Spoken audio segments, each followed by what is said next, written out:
Bon voilà, on est de retour pour la troisième partie de l'émission donc, et là on va aborder ce que c'est en fait. Voilà, maintenant qu'on on a bien établi ce que c'était qu'un guerrier, ce que c'était les implications de la voix du guerrier. Et on a pas mal parlé quand même des traditions ancestrales et tout ça. Maintenant, j'aimerais qu'on aborde le thème c'est quoi en fait un guerrier dans le monde moderne, dans le monde tel qu'il est là maintenant. Qu'est-ce que ça veut dire d'être un guerrier de nos jours? Comment tu vois les choses toi? Je pense que c'est quelqu'un qui a choisi une putain d'époque là pour, pour se retrouver, pas la plus facile, d'accord. Tu m'étonnes. Bah voilà, notre époque moderne est un âge de fer, c'est-à-dire qu'au niveau de la tâche à la matière, nous sommes au plus bas. Là, je pense qu'on avait atteint le plus bas au niveau de la Seconde Guerre mondiale. Donc maintenant, quand on est au plus profond, on ne peut que remonter, donc il faut prendre appui au fond et voilà, et remonter petit à petit. Mais bon, on va vers une société de plus en plus technologique qui va se refermer sur nous et nous imposer un mode de vie dont il sera difficile de s'extraire. Le plus gros combat va être là. Donc le guerrier moderne, à mon avis, c'est celui qui décide à un moment donné d'avoir bien conscience de ce vers quoi cette époque moderne veut nous emmener avec ce contrôle massif par la technologie, et à un moment donné qui décide de faire de la conscience son terrain de jeu pour,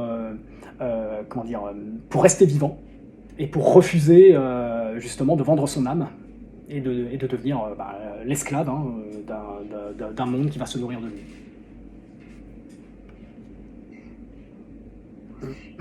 Et dans ces cas-là, en fait, moi, ce que j'ai envie de te demander, c'est, je me demande si dans ces cas-là, en fait, faire ce choix, est-ce que c'est pas quelque chose qui nous met en position parce que là, dans un sens, plus ou moins, on est face à, plus ou moins, comment te dire, tu sais, cette distinction qui existe entre la morale et l'éthique, sachant que la morale, ce sont des lois établies par la société, oui. Et l'éthique, c'est une espèce de code d'honneur personnel. Tout à fait. Donc je me demande en fait si le guerrier, la personne qui décide de suivre le chemin de la conscience, comme tu viens de l'exprimer, c'est quelqu'un du coup qui peut-être est en opposition. Est-ce qu'il se trouve en opposition avec les lois sociales parce qu'il doit répondre à son code d'honneur personnel? Est-ce que ça le positionne comme ça? Après, si les lois sociales sont en conformité avec finalement la vertu. Il y en a, hein. Et puis nous sommes obligés, lorsque nous voulons vivre en communauté, de respecter certaines choses pour qu'il y ait justement un fonctionnement qui soit enrichissant pour tout le monde et qui maintienne la paix. Donc quand ces règles sociales sont de l'ordre du bon sens, il n'y a pas de raison de s'y opposer, tu vois ce que je veux dire, okay, du moment qu'elles sont nourrissantes pour tout le monde. Mais quand celles-ci deviennent une distorsion justement d'un concept vertueux, on parlait de la sécurité tout à l'heure, tu vois, et qu'en fait c'est un moyen détourné pour amener à réduire les gens, à les asservir finalement, nous avons toutes les raisons, en tout cas le guerrier a toutes les raisons de s'y opposer, et puis de choisir justement de ne pas vivre en accord avec ça, et de refuser ce qu'on lui propose. C'est même pas ce qu'on lui propose, c'est ce qu'on lui impose, de refuser et donc de s'extraire. Et je pense que de toute manière, à l'allure où les choses se font, il va y avoir une scission entre deux mondes bientôt, ceux qui vont vouloir suivre les lois du système et ceux qui vont choisir de s'en extraire. Tu sais, moi j'ai beaucoup d'appréhension à voir arriver ces notions de monnaie numérique, là, parce que ça va être un grand moyen de contrôle supplémentaire, hein.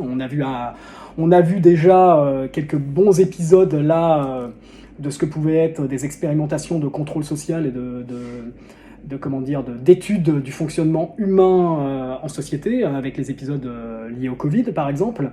Donc je suis pas pessimiste, hein, mais voilà, j'ai une certaine appréhension de ce qui va arriver là, et des choix que je vais devoir moi poser par exemple, qui vont sûrement être difficiles à assumer, mais en tout cas ce sera sûrement la même chose pour certains nombres d'entre nous, ce choix à un moment donné de se dire mais là je ne peux plus avoir un pied dans les deux camps, et il va falloir que je choisisse à un moment donné d'éventuellement de m'extraire de ce que la morale, tu vois, tente de m'imposer pour vivre selon mon éthique. Et est-ce que tu as le sentiment qu'il y a de plus en plus de gens en fait, qui se dirigent vers la voie du guerrier, Est-ce que autour de toi, c'est vraiment, voilà, je suis curieuse. Moi, je sais qu'effectivement, dans mon monde de la médecina, oui, c'est quand même des gens, effectivement, qui tendent, voilà, l'usage de l'ayahuasca ou des psychotropes ou des psychédéliques vers une expansion de la conscience et une sorte de libération, on va dire. Donc oui, dans mon milieu, je sais qu'il y en a pas mal qui tendent vers ça. Est-ce que toi, dans ton milieu, t'en vois aussi? Dans mon milieu, le milieu des arts martiaux, pas forcément, mais je rencontre beaucoup de gens qui demandent qu'à s'éveiller. Après, comme je te l'ai dit, je pense que tout est une question d'octave. Quand tu vibres ça, tu attires à toi finalement des gens qui vibrent un petit peu sur la même tonalité et qui ont envie de s'éveiller. Et puis tu sais, encore une fois, on a vu que la vie était une grande initiation faite d'une loi universelle qu'on représente par le symbole yin-yang, tout est équilibre. Donc finalement, plus le système va vouloir s'imposer d'un côté, plus finalement ça va nourrir de l'autre côté un éveil de beaucoup de personnes qui vont souffrir de ça, et il y en a beaucoup, des gens aujourd'hui qui n'en peuvent plus et qui veulent changer radicalement de vie s'ils ne l'ont pas déjà fait, parce qu'ils ne pouvaient plus vivre ces conditions qu'on leur imposait, tu vois.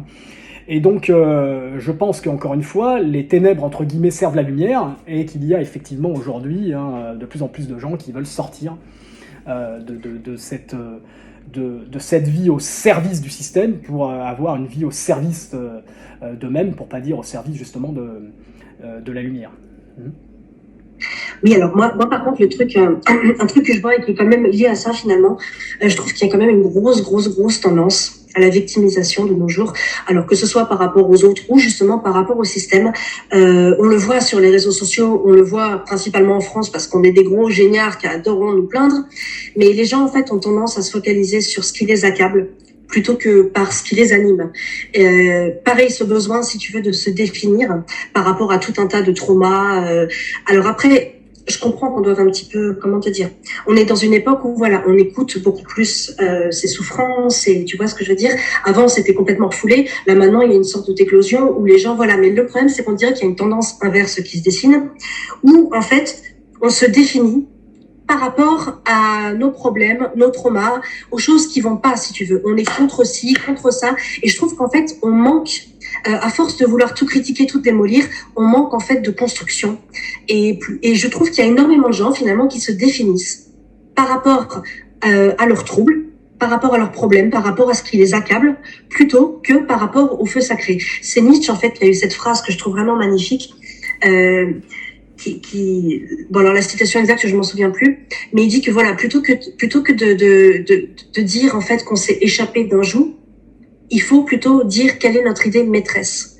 Donc on revient encore une fois à ça, si tu veux, ne pas se définir par rapport à ce qui ne va pas, à ce qui ne convient pas, genre je suis contre ça, mais plutôt se concentrer, encore une fois, plutôt que de critiquer le mal, c'est-à-dire nourrir la force de changement. Et je trouve qu'il y a énormément de gens en fait qui passent à côté de ça. Et le monde est merdique, c'est clair. Mais est-ce qu'il faudrait pas, justement, tu vois, se concentrer pour nourrir le feu sacré? Voilà. Alors, il y a un commandement que je me répète souvent, c'est ne regarde pas ce que tu ne dois pas regarder, de peur que cela te possède. Tu vois ? Donc, dès lors que tu regardes ce qui ne va pas, ça te possède, et tu te définis en fonction de ça. Tu vois ce que je veux dire ? Ça prend possession de toi. Voilà. Et donc, tu vas dépenser toute ton énergie, finalement, à aller contre, ok, et finalement tu n'auras plus d'énergie pour faire justement poser des actes qui vont aller à l'encontre. Tu vois ce que je veux dire ? Donc effectivement, encore une fois, les personnes qui n'ont pas cette intelligence de se dire que ce qu'ils voient qui ne leur convient pas est le résultat de leur comportement profond et de ce qu'ils sont à l'intérieur, et qu'ils en sont responsables, ils vont se heurter au miroir, tu vois ce que je veux dire, constamment. Ils vont dépenser leur énergie à se heurter au miroir, ils ne vont jamais faire le travail intérieur. Donc le travail intérieur, ce serait quoi ? Ce serait d'aller voir ce qui ne va pas en soi, et qui finalement est le résultat de tout ce qu'il y a à l'extérieur, et faire ensuite poser des actes, faire le travail justement de nourrir la lumière. Tu vois, mais il y a plein de gens qui aujourd'hui, face à ce que sont nos conditions de vie et face à cette menace qu'il y a. Alors, je n'aime pas dire qu'il y a une menace sur la planète, ça me fait toujours marrer quand les gens disent « il faut sauver la planète », mais la planète, elle est morte de rire. Hein. La planète, elle a envie de se sauver, elle va créer 2-3 événements, tu vois, climatiques, elle va nous balayer, elle va balayer ce cancer que nous sommes pour elle, d'accord ? Alors que notre boulot de base était d'accompagner justement tu vois, les lois de l'univers sur la Terre, c'est-à-dire d'accompagner, de prendre soin de notre mère, la Terre, tu vois, c'est notre boulot normalement, et nous,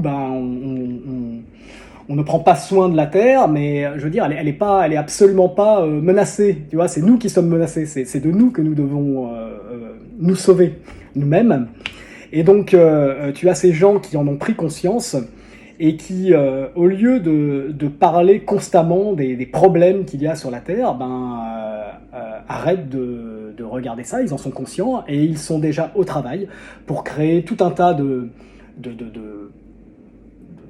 d'énergie, tout un tas de choses dans le monde pour justement changer nos habitudes, qui sont néfastes effectivement pour la planète, et faire en sorte que par nos comportements, on vive en harmonie avec elle, avec cette planète qui nous accueille comme une mère et qui est censée tout nous apporter. Et nous, on ne fait que l'exploiter.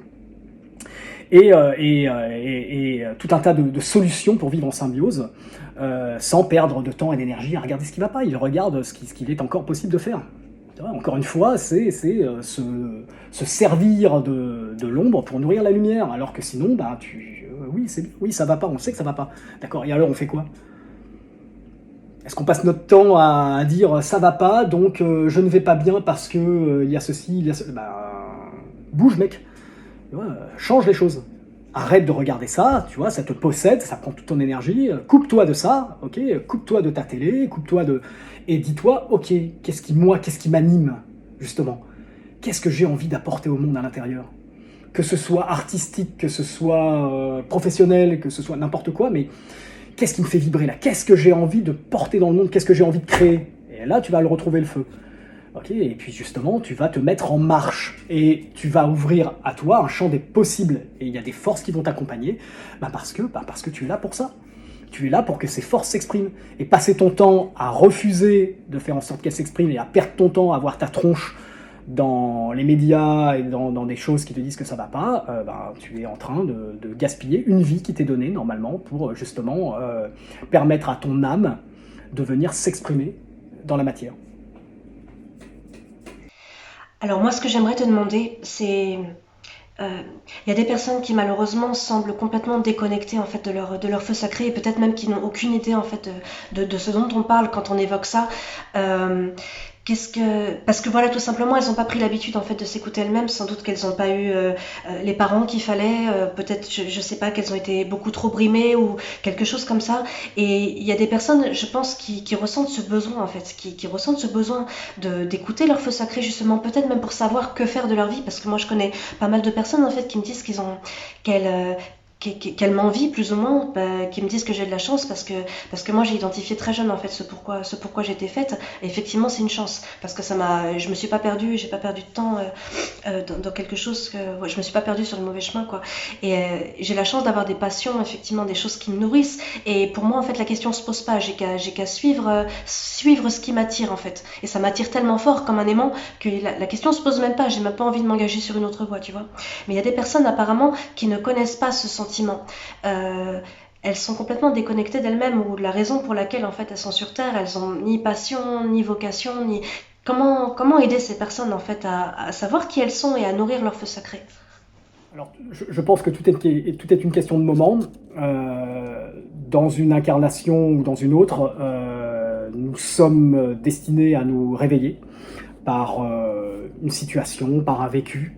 Il y a des gens qui n'en sont pas encore là, qui sont là pour servir quelque part aussi le plan divin, mais qui ne sont pas dans un processus de réveil. Il va falloir qu'elles vivent peut-être plusieurs vies pour ça, et finalement, effectivement, elles sont animées par des centres d'intérêt divers, mais pas forcément par une quête d'élévation et une quête de vérité.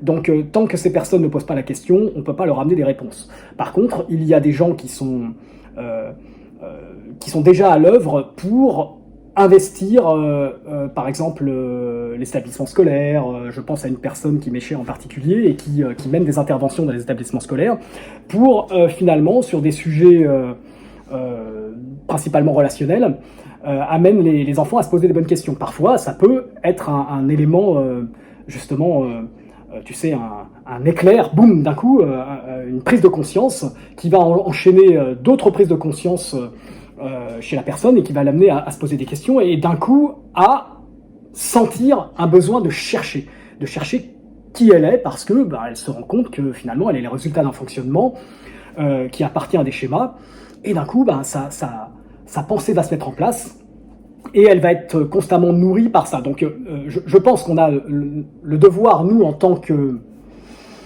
quelque part j'aime pas tellement ce mot-là, éveillé, mais en tant qu'être profondément habité par le vivant, déjà de véhiculer ce discours, parce qu'il peut être amené à bouger les consciences, tu vois, hein, en tout cas à les nourrir. Mais surtout, nous devons employer notre énergie à nous adresser à ceux qui demandent.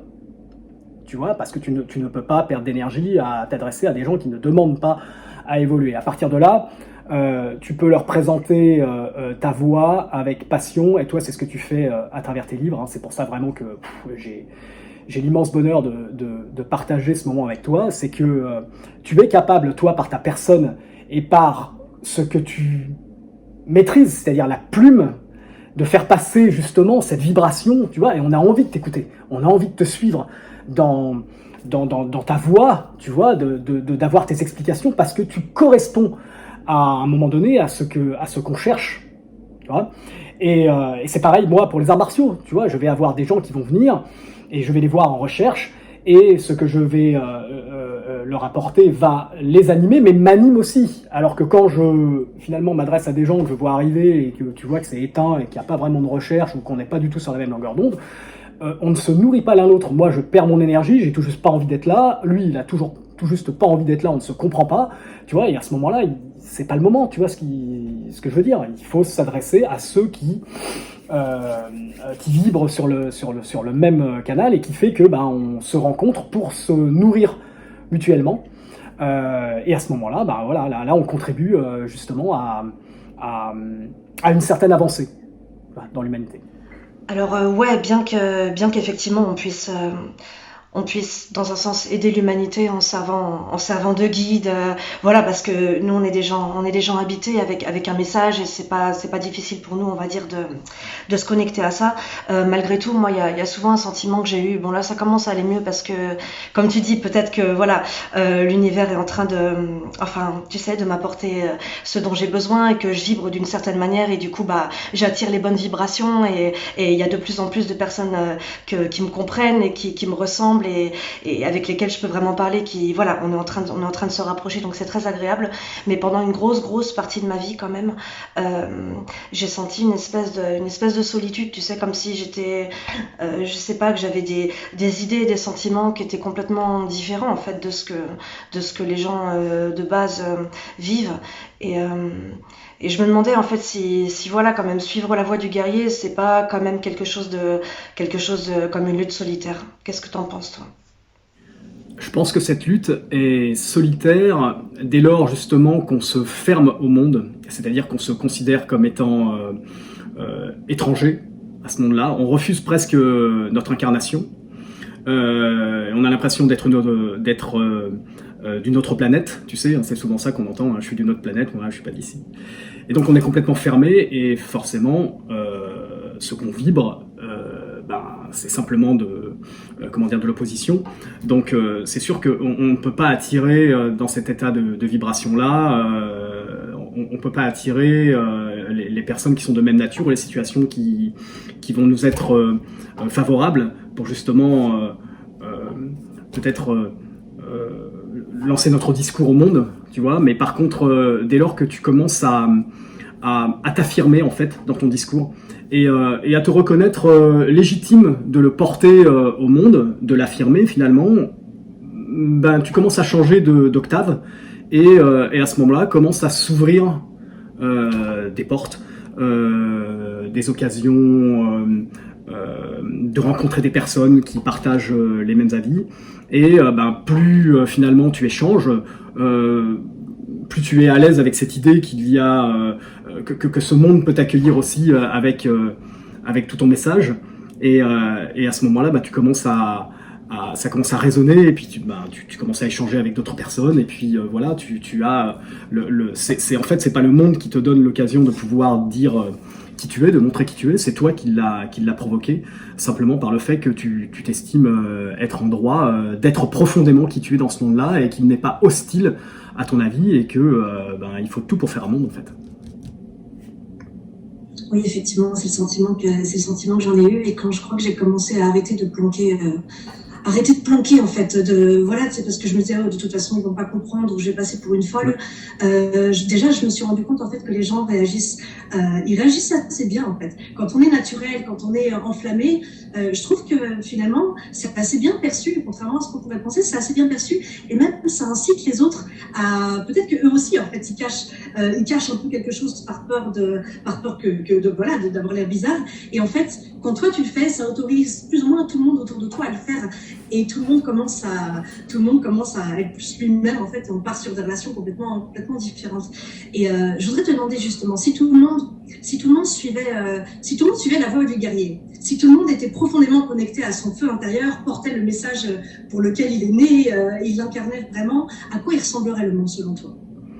Alors moi qui suis idéaliste, je dirais que déjà on vivrait dans un monde en paix, c'est-à-dire que tout le monde s'autoriserait à être qui il est dans la profondeur, et autoriserait l'autre à être qui il est dans la profondeur. Donc déjà, il y aurait une grande tolérance, et on pourrait tous vivre sur la même planète avec des points de vue différents, mais on ferait en sorte justement de les accepter et de créer une grande, tu sais, comme les plantes, une grande coopération entre nous, pour que justement ce monde soit enrichissant et nous permette à tous d'exister. Donc je pense que c'est la première chose qui pourrait arriver. Ensuite, étant donné que on serait tous à même de se responsabiliser de notre existence, on arrêterait de désigner l'autre, ou de désigner la vie comme le responsable de nos malheurs. On travaillerait tous à justement à faire en sorte à faire en sorte de contribuer à un monde meilleur, et de le faire tous ensemble. Je pense aussi qu'on s'affranchirait de pas mal de dirigeants, parce que si on est responsable, on est autonome, et on arriverait à travailler en équipe. Voilà. Donc c'est peut-être très idéaliste, mais à la limite, je m'en fous, moi je suis un idéaliste. De toute manière, je ne considère pas le monde d'aujourd'hui comme étant effroyable, je le considère juste comme étant justement une occasion de pouvoir se diriger vers des choses plus belles, s'il ne nous convient pas. Donc je ne suis pas en train de dire ce serait mieux, ce serait là, on est vraiment dans l'injustice. Non, parce que le monde est parfait, et il est parfait parce qu'il va nous amener à changer avec ce qu'il va nous proposer de lait en fait finalement.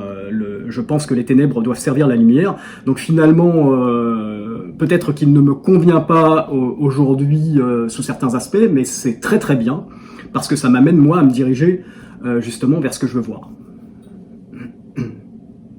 D'accord. Pour conclure cette émission, il y a une idée qui me tient beaucoup à cœur. Écoute, moi je suis assez... Écoute, je crois qu'on peut dire quand même que je suis assez individualiste. Voilà, je vais l'assumer, je vais le dire, je suis assez individualiste en fait. Et parce que j'ai tendance à considérer en fait que les changements qu'on veut apporter dans le monde, et je pense que ça confirme un peu tout ce qu'on a dit quand même depuis le début de cette émission, les changements qu'on veut apporter dans le monde, ils partent de soi. Et donc, c'est vrai que je suis pas du tout, par exemple, impliquée politiquement. La politique, j'y crois absolument pas. Et je crois pas non plus, à vrai dire, vraiment aux mouvements sociaux, aux révolutions en fait extérieures. Pour moi, la seule vraie révolution, c'est la révolution intérieure, et ce serait la seule, à vrai dire, en mesure de changer le monde. Parce que je pense que si chacun faisait le travail en soi, il y aurait plus tellement en fait de travail à faire à l'extérieur. Je voulais savoir si tu partages cette idée en fait, que pour changer le monde, c'est d'abord soi-même qu'il faut changer, et que si chacun fait le boulot, le monde il aura déjà une gueule en fait, quoi. Oui, tout à fait. Encore faut-il avoir le courage de le faire en fait, je pense. Parce que il y a beaucoup de gens qui ont des beaux discours à ce niveau-là, parce qu'il y a cette phrase qui dit que le monde change lorsqu'on commence par se changer soi-même, effectivement. Mais tous ceux qui travaillent à changer finalement le filtre à travers lequel ils perçoivent le monde, forcément vont à un moment donné devoir poser des actes, et souvent c'est là que ça freine. Parce que lorsque tu commences à changer ta perception des choses, forcément la vie t'amène plein d'occasions soit de renoncer à cette nouvelle perception, soit de faire tes preuves. Hein, ce sont les tests de la vie. Et de toute manière, effectivement, tu auras toujours ce test qui t'amènera à poser un acte, tu vois, qui à ce moment-là sera l'acte symbolique qui va prouver quelque part que tu as réellement changé les choses, et c'est là que tu vas changer le monde. C'est là que effectivement tu vas pouvoir rencontrer d'autres paramètres. Je pense qu'il y a, tu sais, beaucoup de mondes dans notre monde, et que finalement tous ces mondes sont des niveaux d'octave différents, et la vie est comme un grand jeu vidéo où tu as plusieurs niveaux, et toi tu parcours un niveau avec quelque chose à résoudre, et puis à la fin du niveau, tu sais comment c'est, hein, tu as ce gros méchant que tu dois vaincre, c'est-à-dire une grosse croyance, une grosse peur, et puis tu dois l'affronter, et donc c'est le test de la vie, et puis si tu l'affrontes, ok, boum, tu passes à un niveau supérieur, avec tu recommences une partie, tu vois, à ce niveau-là, et voilà, tu reparcours ton niveau avec un nouveau paysage, avec des nouveaux méchants, mais aussi avec des nouveaux alliés, voilà, et puis tu arrives à la fin, boum, encore une fois, voilà, tu as l'occasion de passer au niveau supérieur. Donc soit tu acceptes, tu fais le boulot, et puis t'y vas, et boum, tu montes, soit non, au contraire, tu restes dans ton petit niveau, mais tu finis par t'ennuyer là-dedans, et puis finalement à t'épuiser. Tu vois, donc voilà comment je vois la vie avec ces occasions de changer. Et effectivement, quand tu arrives à changer ce point de vue, à vaincre cette croyance, cette peur, boum, d'un coup, tu découvres un nouveau niveau. C'est pas effectivement, hein, je suis comme toi, je pense pas que ce soit réellement à l'extérieur qu'il faille batailler, hein. Tu sais, j'aime bien cette image de la personne qui se regarde devant le miroir, tu vois, puis elle voit qu'elle a un gros bouton sur le nez. Elle va pas agir sur le miroir, tu vois, elle va pas commencer à essayer de percer le truc ou à insulter le miroir, ou tu vois, ce serait complètement inutile. Non, elle va travailler sur elle, et à ce moment-là, oui, peut-être arriver à bout de ce bouton sur le visage. Donc je le vois un petit peu comme ça, ouais. Tu vois les gens qui croient encore à la politique dans notre pays, surtout là, qui regardent cette grande mascarade là, et qui pensent que voilà, parce qu'ils vont mener telle ou telle action politique, s'engager dans tel ou tel combat, ça va changer vraiment les choses. Tu vois que finalement on ne fait que s'enfoncer toujours dans les mêmes problèmes. Il n'y a pas beaucoup de choses qui évoluent, parce que les gens veulent absolument s'engager dans des combats extérieurs. Puis quand tu les écoutes à la fin, finalement, ils ont toujours le même discours. Ils disent « Ah, je me suis épuisé, contre ça n'a rien vraiment changé. Aujourd'hui, ce que je veux, c'est être en paix, et finalement, je profite de la vie. » Et c'est dommage, pourquoi ne pas le faire avant, finalement? Et à ce moment-là, ils se disent... Oui, pardon, excuse-moi. Et à ce moment-là, généralement, il te raconte que d'un coup, ils ont pensé différemment, ils s'attachent à d'autres objectifs, et puis tu les sens, ils sont beaucoup plus en paix parce qu'ils ont simplement abandonné ce combat quelque part. Alors je dis pas qu'il faut tout laisser faire, mais en tout cas, le fait d'arrêter d'être en combat intérieur, tu vois, boum, d'un coup, ils arrêtent d'être en combat extérieur aussi, et il y a une espèce d'harmonie qui se remet en place. Après moi, ce que je me suis souvent dit, en fait, c'est que si tu fais pas le boulot à l'intérieur, en fait, tous ces gens, tu sais, qui font la révolution dans la rue, tout ça, une fois qu'ils seront parvenus au pouvoir, est-ce que justement le pouvoir, il va pas juste changer de nom, en fait? Parce que tu sais, tu as des grands idéaux, des grandes idées et tout ça, mais justement, ça reste, comme tu dis, au niveau des idéaux. Et au moment admettons que ces gens, effectivement, ils passent au pouvoir. Et que, tu vois ce que je veux dire, voilà, là, il est temps de faire des actes. Si t'as pas fait le boulot à l'intérieur, en fait, Est-ce que tu crois pas justement qu'en fait, le pouvoir, il va juste changer de main, il sera toujours question de pouvoir et on sait ce que ça fait, le pouvoir sur les êtres humains. Quand tu n'as pas fait un boulot à l'intérieur pour te détacher justement de la volonté de pouvoir, ben en fait, tous ces grands idéaux, toutes ces personnes animées de belles intentions, quand elles arrivent au pouvoir, est-ce qu'elles vont pas, elles aussi, finalement, soumettre les autres avec leur idée de la vérité, leur idée de la justice? Mais si tu n'as pas fait le boulot à l'intérieur, tu n'es pas sage du tout, en fait. Donc, en fait, voilà, moi, c'est un peu la peur que j'ai, si tu veux. Oui, mais totalement. Puis en plus, c'est le serpent qui se mord la queue. En fait, si quelqu'un a un combat à l'extérieur à mener, c'est quelque part qu'il s'insurge contre, je sais pas moi, une injustice par exemple. Tu vois, donc lui, il est en réaction contre une idée à l'extérieur qui le contrarie et qui l'amène à trouver le monde injuste. Mais finalement, qu'est-ce qu'il fait là? Il voit ce qu'il croit. C'est-à-dire qu'il est en train d'expérimenter la croyance que le monde est injuste. Et plus il va nourrir ça à l'extérieur, plus il va le voir. Donc il va constamment voir l'injustice partout, ça va le rendre fou, et il va être constamment rongé par ce combat. Alors que si tu pars du principe que tout est juste dans le monde, et que finalement, toi, tu dois juste faire en sorte d'accepter sans subir. C'est-à-dire de travailler à cette paix profonde avec le monde extérieur en le reconnaissant comme simplement le fruit finalement du travail de l'homme dessus, et que finalement toi tu t'attaches par rapport à ce que tu vois à justement apporter plus de souplesse, plus de lumière dans le monde.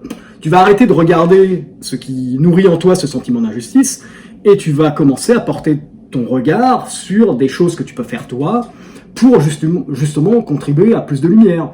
Et à ce moment-là, tu vas regarder ce qui pourrait amener plus de lumière dans le monde. Tu vois, et ça va te nourrir. Alors que si tu regardes justement le problème constamment, bah, tu nourris le problème et tu te nourris du problème. Donc forcément, ça ne peut pas, ça peut pas prendre fin. D'accord. Bon, bah, écoute, je te remercie pour tout ça. On va conclure la 3e émission sur ça. Et nous deux, on va enchaîner sur la 4e. Et bon, la 4e, par contre, ce sera un peu différent. Je trouve qu'on a été quand même assez sérieux, assez tanké là pour cette 3e émission. Et dans la 4e, je pense qu'on va y aller un peu plus freestyle. Donc, je donne rendez-vous aux gens pour la 4e émission. Et je te dis à tout de suite, personnellement. À tout de suite, Zoé.